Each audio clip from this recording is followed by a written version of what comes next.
Bok, ito na yung office ni Mayor. Bok, alam mo naman na kahit ano makuha natin dyan, hindi natin magagamit sa korte. Illegal tong ginagawa natin. Alam ko yun, Bok. Pero kailangan lang natin ng starting point para sa investigasyon. Tsaka isa pa, mas maganda na yung mahuli natin sa akto si Mayor para talagang wala siyang lusot. Parang nandito na tayo eh. Tara na. Sige.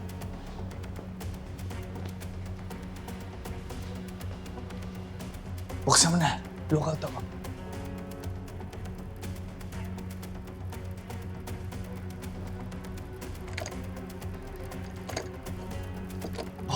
Bukas na.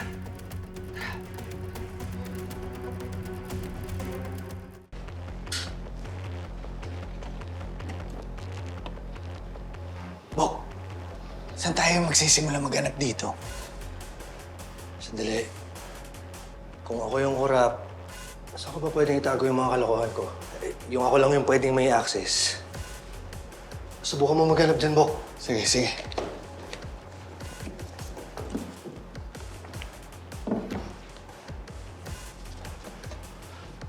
Bok! Ito ang computer ni Mayor. Sa tingin mo may laman tong computer ni Mayor? Yan, sigurado yan. Meron yan.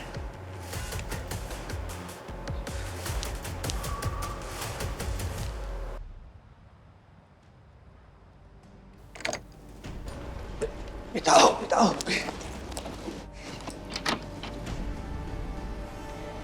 Hi, miss. Sino ka? Bok! Ano yung pinto, Bok? Pero huwag kang sisigaw, ha? Okay. Miss, hindi kami magnanakaw. Mga pulis kami. Ako si Lieutenant Garcia. Siya si Lieutenant Conde, ano? Taga Station 12 kami. Okay? Hindi kami magnanakaw. Okay, sige. Isa pa. Tatanggalin ko to. Pero please, huwag kang sisigaw. Ha? Okay. Anong ginagawa niyo dito sa office ni Mayor? Pwede mo malaman kung anong pangalan mo? Ella, sekretary ako ni Mayor. Anong ginagawa niyo dito? Tatapatin na kita dahil mukha ka namang mapagkakatiwalaan.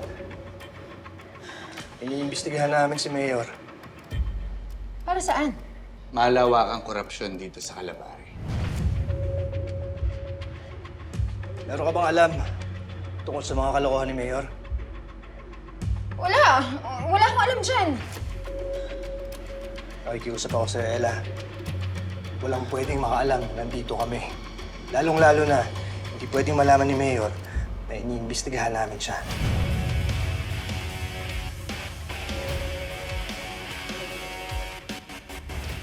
Tao po ba dyan sa loob?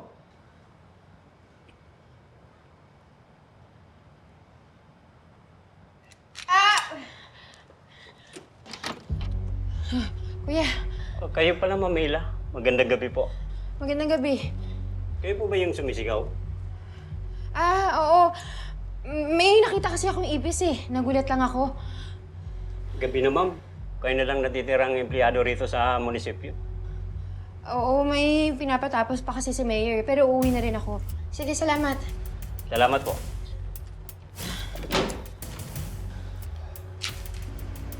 Maraming salamat, Ella. Huwag kang magpasalamat. Wala akong pagsasabihan ng ginawa niyo dito. Pero huwag na kayong babalik dito. Maraming mga mata sa mayor dito sa munisipyo. Baka mamaya matagal pa ako sa trabaho. Kawawa na may anak ko. Sige na, umalis na kayo.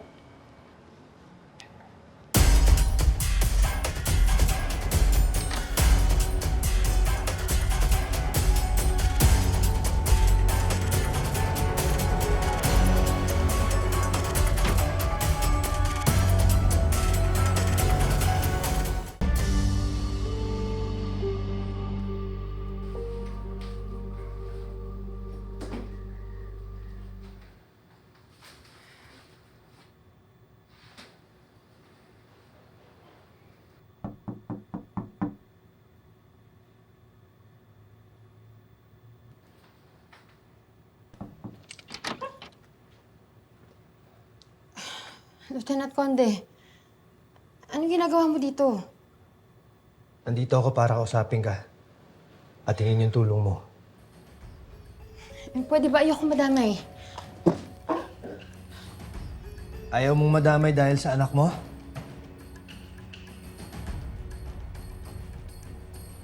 Alam mo bang dapat may anak na rin ako? Kaso lang namatay sila ng nanay niya habang pinagbubuntis pa siya. Pinatay sila ng mga masasamang tao.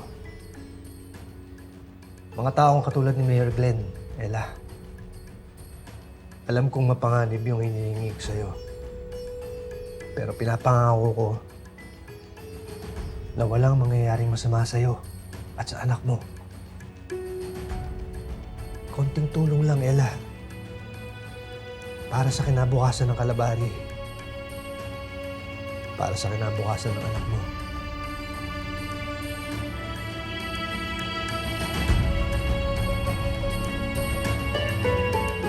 Celia, hintay mo na lang ako dyan sa lobby. Patapos na ako dito. Okay. Pasok! Ella, yeah. Mayor, paalis ka na. May mga papapirmahan sana ako sa'yo. Okay, well, I'm just gonna have lunch with Cecilia. Inihintay niya na ako sa lobby eh. Okay lang ba kung iwanan mo lang yung mga files niya dito sa desk? At saka ikaw na lang din mag-lock ng pintuan. Okay, sige po. Okay? Sige. Thanks. Sige po.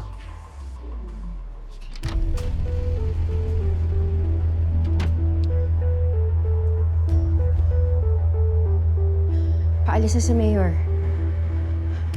Ayan, nakikita niya ba? Ella. Ella, kailangan namin ng access sa computer ni Mayor. Baka sakaling doon namin mahanap yung smoking gun laban sa kanya. Copy.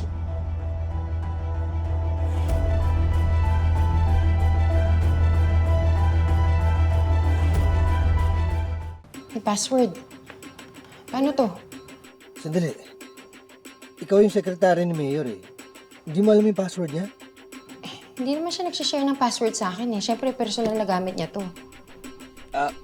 Bok, bakit di na lang natin bitbitin? Bigay natin sa IT tapos isuli na lang natin. Hindi pwede.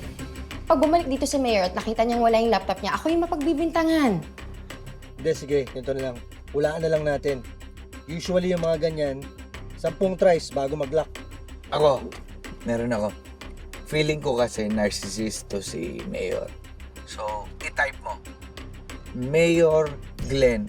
One word, capital M, capital G. Mayor. Ayaw. Paano? Ikaw, wala ka bang suggestion?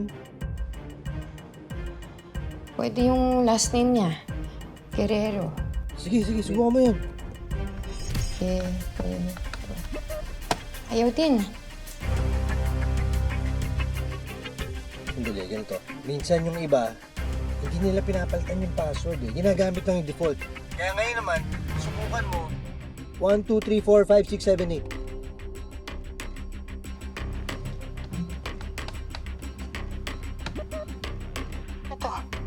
Bok, bakit bigla may lumitaw na timer? Hindi, ano to, safety feature ng ibang computer eh. Para ma-prevent yung brute force attack. Mas madaming tries, mas matagal yung waiting time. Teka lang, ibig sabihin pag hindi natin nahulaan yung password at ginamit ni Mayor tong laptop, makikita niya yung timer. Oo. So ibig sabihin, malalaman niyang tinangkang buksan tong laptop niya. Sir Tonyo naman, ako mapagbibintangan nito. Akala ko ba hindi mo ako ipapahamak? Sabihin mo nilang yung nangyari kagabi. Sabihin mo na may pumasok doon sa office niya. Pero huwag mo sasabihin na kami yun. Sige na, bahala na. Paubos na yung timer, ano na? Anong gagawin natin? Madali pag-isipan muna natin. Kasi baka doon sa susunod na timer, oras na yung hihintayin. Ayan na, tapos na. Ano nang ilalagay natin?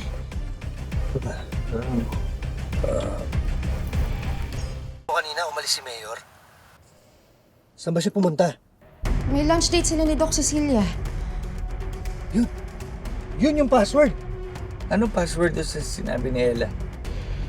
Ella, try mo Cecilia. No caps. Cecilia. Ayan! Gumana! Oh, pasok!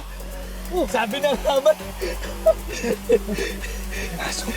Yes, okay. Oo, I understand. Magla-lunch lang ako. Kausapin kita mamaya ulit. Okay, thank you. Ella, Sir, ano pa ginagawa mo dito? niligay ko lang po dito yung mga papapirmahan ko.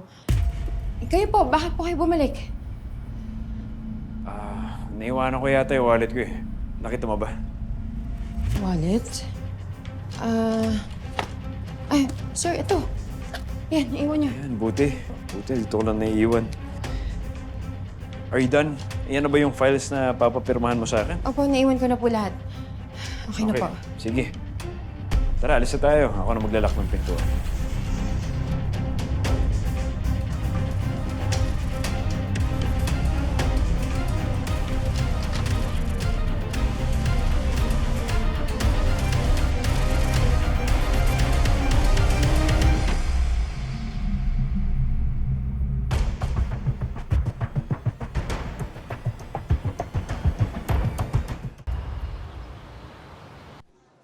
Bok, Oh, question lang. ano yun? Kaya ba mag-solo flight mamaya? Mamaya, bakit? May lakad ka ba? Kasi kami ni Selena magbi-video call kami mamaya eh. Naglalambing siya. Bihira lang naman siya mag-aya ng video call eh. Ngayon lang kasi siya may signal doon sa lugar nila. Teka, bakit gano'ng katagal ba kayo magbi-video call? Baka hanggang sa pagtulog. Alam mo naman, di ba kapag nag-video call yung magkatabi kami, tapos, ikaw na magbaba, hindi, ikaw na... Yung sabay kami matulog, gusto namin sana. Ganon. Ang corny mo talaga. Sige na, ako nang bahala mamaya. Talaga? Oo. Salamat. Good luck mamaya doon sa munisipyo, ha? Sana nandun talaga sa laptop ni Mayor yung mga ebidensyang kailangan natin makuha. Sige. Thank you. Kakamusta kita kay Selena? Sige.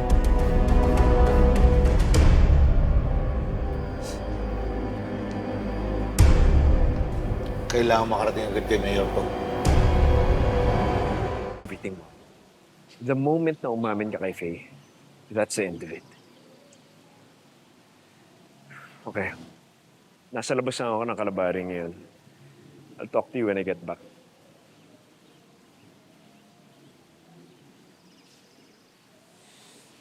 Sorry about that. Okay lang si tita? Yeah, okay naman. Nag-aaway na naman sila ni Faye. What's new, di ba? Lagi naman sila nag-aaway. Pero akala ko ba okay na silang dalawa? I mean, hindi na issue na boyfriend ni Faye, si Vince.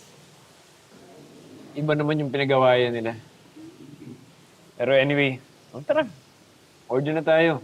Layo kasi ng binyahe natin tapos hindi tayo makakain. Yes, actually, kanina pa ako gutom na to. Ikaw nga tong busy eh. Phone call dito, phone call dyan. Dapat yata sa munisipyo na tayo kumain. Lalo tayo hindi makakain doon. I mean, lahat ng tao gusto kong kausapin pag nandun ako. Anyway, anong gusto mo? Sinigang na baboy? Mamaya na yan, please. Gutom na ako. Sige na. Order ka na dyan. Just choose anything you want. I have to take this. This is important. Okay? Okay.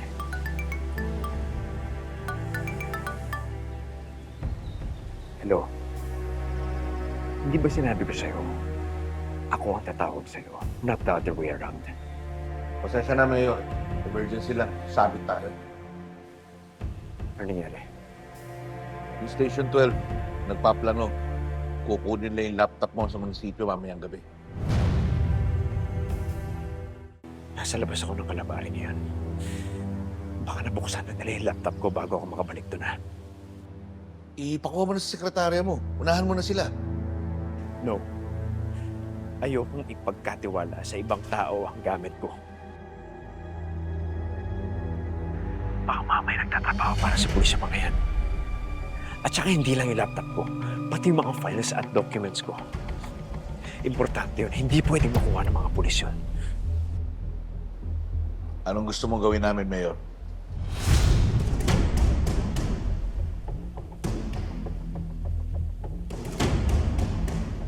Siguraduhin yung wala sila mahuhukay na kahit anong laban sa akin. Paano ang collateral damage, boss? Wala akong pakialam kung sino man ang madadamay. Ang importante, pangalan at reputasyon ko. Kopya, boss. Kami na bahala. Sisiguraduhin naming malinis ang munisipyo. Ni katiting na dumi, walang makukuha sa'yo.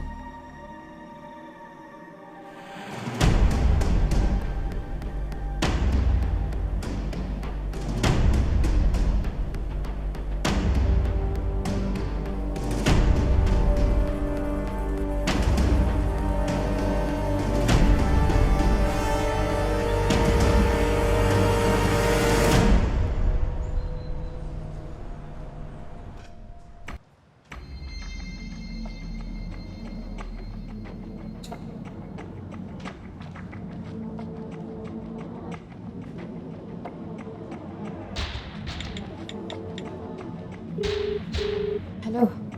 Bumalik pa ba si Mayor? Hindi na. Ayos. Ibig sabihin, nandun lang yung laptop sa office niya. Ano bang status dyan? Konti na lang tao dito sa munisipyo. Pero dito sa floor ni Mayor, wala na. Sir Tonyo, kailangan mo pa ba ng susi dito sa office ni Mayor? Hindi na kailangan. Nabuksan na naman niya kagabi. Basta timbrehan mo ako pagka ikaw na lang magsadyan. Sige, sige. Basta babalik na lang ako dito mamaya para tignan yung laptop. Tawagan na lang kita. Okay, bye-bye.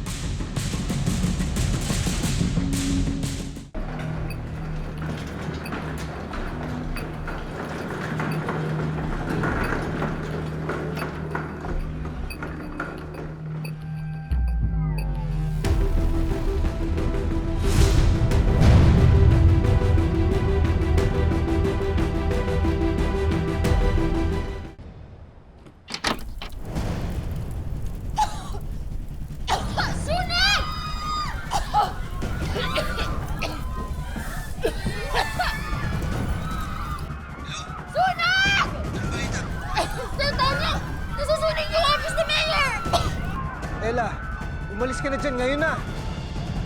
Sunog! Hello, Ella! Hello! Ella!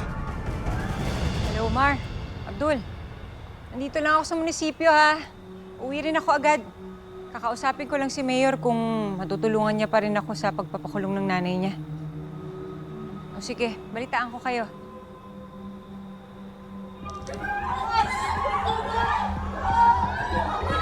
Ano nangyayari? Nasusunog yung taas! Sige, ha? Saan kayo? Dito mo, bilisan ninyo! Bilisan mo ninyo! Dito yan! Dito mo, dito mo, dito mo! Sige, baba na ako kayo!